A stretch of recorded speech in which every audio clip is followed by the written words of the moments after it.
Então vamos estudar a lição da Escola Sabatina. Nós já estamos aqui na lição 4. O título é Salvação, a única solução. E estamos aqui experimentando uns estudos muito interessantes. Eu estou gostando bastante, aprendendo muito, não é? Eu não sou teólogo, eu sou um membro leigo que precisa do estudo dessas lições para aprender alguma coisa. E para aprender com um pouquinho de maior profundidade, faço esses vídeos, escrevo os comentários, etc. E assim também a gente pode dividir com outros o que você está aprendendo.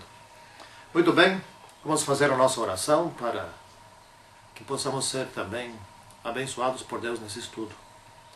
Santíssimo Deus, muito obrigado pela oportunidade que essas lições nos oferecem, de podermos aprender mais do Teu amor. E nesta semana é exatamente esse o assunto, sobre a salvação. Te pedimos que o Teu Espírito esteja sobre nós, em nome do Senhor Jesus Cristo. Amém. Bom, então vamos já logo de início ver aqui o verso desta semana, não é? Está em João, capítulo 3, versículo 16. Porque Deus amou o mundo de tal maneira que deu seu Filho unigênito, para que todo aquele que nele crê não pereça, mas tenha a vida eterna. Que expressão, em poucas palavras, que expressão e descrição e avaliação da intensidade do amor de Deus. Vamos pensar um pouquinho por um outro ângulo, de algo que não aconteceu, tá certo? Mas a gente pode imaginar o que seria se esse algo tivesse acontecido. Suponha que Jesus, homem, que aqui ele lutou como homem, não como Deus, homem mortal, sujeito a pecado também. Isso não foi uma encenação qualquer, não é? Suponha que Jesus, como homem, tivesse falhado. Haveria outro filho para Deus mandar? Haveria outro ser divino da Trindade para enviar aqui para esse mundo? Arriscaram tudo, tá certo? Felizmente, hoje a história já passou e a vitória está ganha. E Deus amou o mundo de tal maneira que deu seu Filho único, não tinha outro. Era tudo ou nada, né? Lembram do Collor? No tempo em que ele ia combater a inflação, lá quando era presidente da República, diz que só tinha uma bala na arma, né? Ou acertava, ou não tinha mais outra solução. Bom, mas nós vamos estudar aqui então sobre a questão, o problema, a situação em que chegou o mundo por causa do pecado, etc. Olha só, vamos fazer uma avaliaçãozinha muito interessante, que muitos podem, às vezes, criar soluções, ou explicações, melhor dizendo, erradas. O tamanho do problema em função do primeiro pecado. Não era para comer do fruto daquela árvore. Bom, vamos ver um pouquinho a extensão do problema, né, em função disto. A normalidade, hoje nós temos uma situação tal que nós podemos dizer é a normalidade do pecado. Se acha normal. Por exemplo, você vai assistir um filme na televisão ou um noticiário, qualquer coisa, e nos parece normal que assaltem, roubem, que matem, etc. De tanto que isso acontece, a gente já não se influencia mais muito, não é? Isso não nos impacta mais tão fortemente. Então nós chegamos numa normalidade do mal, ou seja, nos parece normal o que está acontecendo. Tão normal parece que os seres humanos, inclusive, criaram uma teoria, chama teoria do evolucionismo, que precisa do mal para melhorar as coisas, né? Então seria quase como dizer assim, quase não, dizer assim, quanto mais guerra, melhor para a humanidade, porque se vai refinando mais a qualidade dos seres humanos e de tudo ao mais, né? Quer dizer, nós cristãos, especialmente nós adventistas, não podemos nos conformar com essa aparente normalidade. Por exemplo, artistas pessoas influentes, etc., pessoas que saem na mídia, não é? Para eles o mal, não todos, né? O mal é bom e o bem é mal. Não é? Por exemplo, mentir, violência, álcool, drogas, viver desregradamente é visto como bom. Não é? E fabricar armas, por exemplo, isso dá emprego. E como dá emprego, gera renda. E mantém milhares de famílias, milhões de famílias dependem da fabricação de armas. Drogas. Esses dias eu estava vendo uma reportagem no país vizinho aqui, uma região extensa.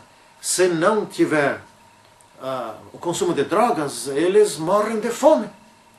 Eles precisam produzir para as drogas. Não tem outra alternativa.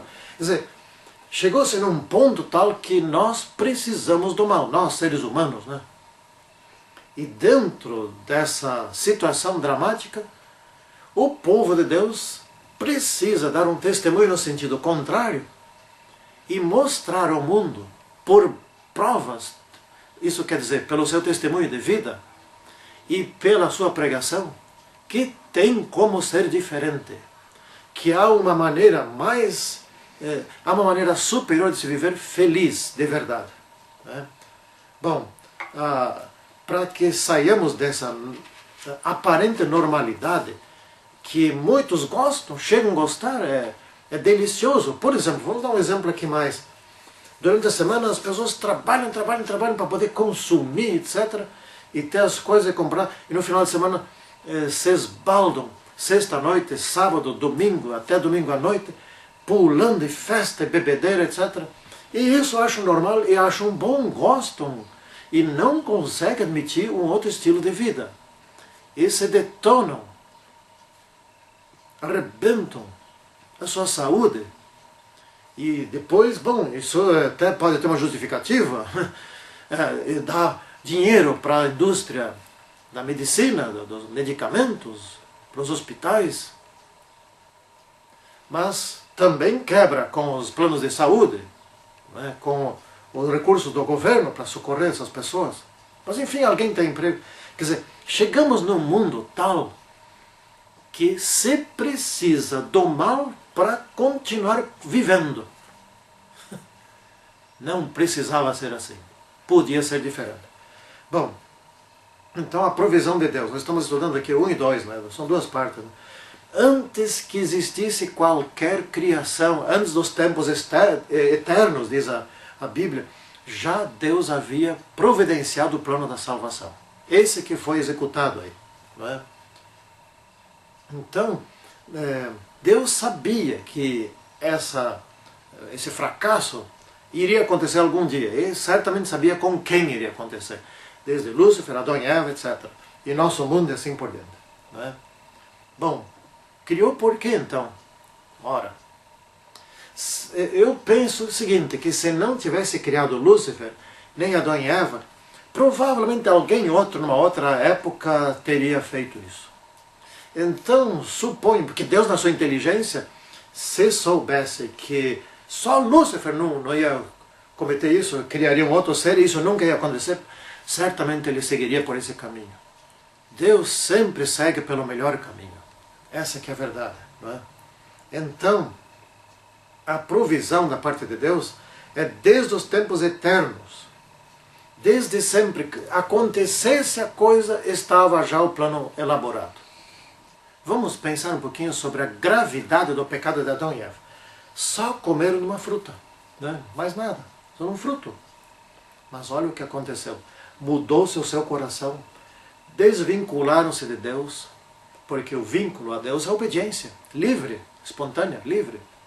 Né? Não é um cabo de força que não tem como arrebentar. Não, basta desobedecer. Você se desvincula, daquele se vincula a outro. E foi o que aconteceu. E aí começou uma natureza diferente, né? Adão e Eva passaram a agir de forma diferente, já passaram a se acusar, já passaram a culpar. Inclusive culparam Deus, culparam a serpente, Adão culpou a Deus porque é a mulher que me deste, etc. E assim foi degenerando, e hoje nós estamos nessa situação dramática que se vai mais alguns poucos anos, a humanidade se acaba consigo mesmo. Né? Agora, por esses dias que eu estou gravando essa lição, a ONU está reunida. Né? E a polêmica aparece por lá. Então na Síria tem briga, Líbano tem briga, Israel com os palestinos tem briga, e na África tem briga, entre os povos árabes tem briga. Bom, onde que não tem? No Brasil tem violência, morrem por dia muitas pessoas. Vocês dizem de assistir um noticiário, que coisa horrível. O marido batendo na sua esposa grávida. Não dava para ver. Esse é o mundo que chegou. E a gente acha isso, nós, mundo, né? Achamos isso normal. Então a salvação, ela está aqui didaticamente em duas partes. Não é?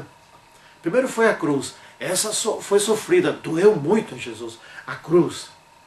Não é? A segunda parte é nós aceitarmos. Isso não é sofrido. Certamente temos que nos desligar daquelas coisas ruins que nós gostamos, as coisas ruins do caminho largo. Né? Mas essa parte não é ruim, porque na medida que nós aceitamos e vamos descobrindo um novo estilo de vida, nós vamos nos encantando com esse novo estilo de vida, nós vamos sentindo a proximidade de Deus conosco, nós vamos tendo mais saúde, nós vamos sendo mais felizes, crescendo espiritualmente e percebendo, sentindo que a eternidade está nos abraçando, que a vida eterna está chegando para nós, e sentindo que nós temos essa certeza, aqui ainda uma esperança. Né? Então a experiência da salvação é algo maravilhoso. Então, aqui, enquanto estivermos aqui, temos que exercer nossa capacidade de seres livres. Né? É mudar, procurar descobrir, identificar. Essa é uma grande dificuldade, identificar o que eu tenho que mudar na minha vida. Porque assim como a humanidade acha normal, guerras, mortes, etc., e imagina que isso seja assim mesmo, nós também achamos normal o nosso modo errado, muitas vezes, de viver. Né? Nossos pecadinhos, que a gente se acostumou tanto a eles, achamos normal, achamos eles normais, e não vemos necessidade de nos desligarmos deles. Então essa é uma parte difícil. Como é que a gente identifica, como é que a gente se flagra daquilo que a gente devia ter mudado já há tanto tempo e a gente não muda? Não é? Então a gente consegue ver facilmente nos outros as coisas que os outros devem mudar, mas dificilmente se vê em nós. Por isso, exortai-vos uns aos outros, ou seja, na medida que eu vejo no outro uma coisa que tem que mudar na sua vida, eu tenho que ir lá falar com ele numa boa, explicar para ele. Assim, ele também tem que falar para mim, numa boa, o que eu devo mudar na minha vida. E o Espírito Santo faz isso com todos. Então, na medida que a gente busca a humildade, a gente alcança o perdão e também a transformação, porque a transformação é uma coisa que nós temos que querer, não é? Na medida que somos perdoados, conseguir o perdão é muito fácil.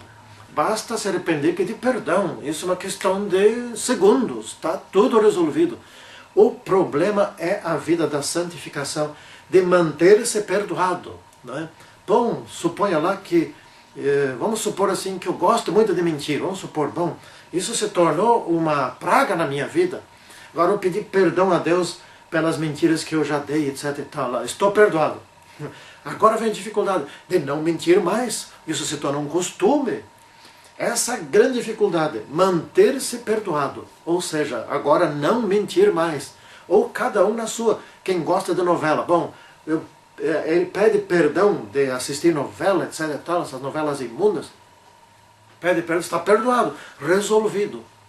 O problema difícil é continuar não assistindo mais agora, mudar de atitude, isso é que é difícil, né?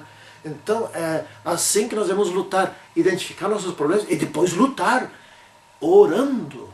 Às vezes tem que orar 30, 40 vezes por dia para vencer alguma coisa, orar de 10 minutos em 10 minutos, mesmo que caminhando por aí, etc. Né? Mas vale a pena, porque no futuro está para nós garantido que o mal não se levantará pela segunda vez. Por que será?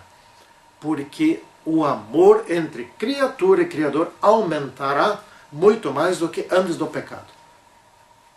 Antes do pecado não havia a revelação do que Deus faria se houvesse pecado. Agora a revelação existe na prática. Portanto, ninguém mais vai ousar levar Jesus à cruz pela segunda vez. Os cravos nas suas mãos atestarão que eles amam de tal maneira que se levantasse outra oposição, mais uma vez, este plano seria executado. Não é? Mas as pessoas vão amar, as criaturas vão amar tão intensamente a Deus, o governo celeste, que não vão querer mais fazer isso. Não há mais o desejo de enfrentar o amor. Não é uma questão de força, é uma questão de amor. Como é que você vai fazer o mal a alguém que te ama intensamente, incondicionalmente, o tempo todo, direto? Não há o que você possa fazer para que essa criatura, para que esse outro, teu amigo, te deixe de amar. Então você vai pensar 1000 vezes antes de fazer algum mal contra ele. Essa situação pós-pecado, certo? Então a gente poderia quase dizer, bom, mas foi bom que se revelou o pecado, apareceu o pecado? Não, não foi, não foi. Se não tivesse aparecido, a vida no universo seria muito gostosa, suficientemente boa. Mas já que apareceu, se comprovou que de fato o amor de Deus é insuperável. E as pessoas, depois do pecado, as criaturas todas, terão uma visão de Deus como nunca tiveram. Vamos concluir nosso estudo mediante uma oração. Santíssimo Deus, agora esteja conosco. Nos abençoe a partir desse conhecimento. Que nós possamos realmente mudar nossas vidas com o poder do Espírito Santo. E sermos salvos. Em nome do Senhor Jesus Cristo. Amém. Então tá, até um próximo estudo.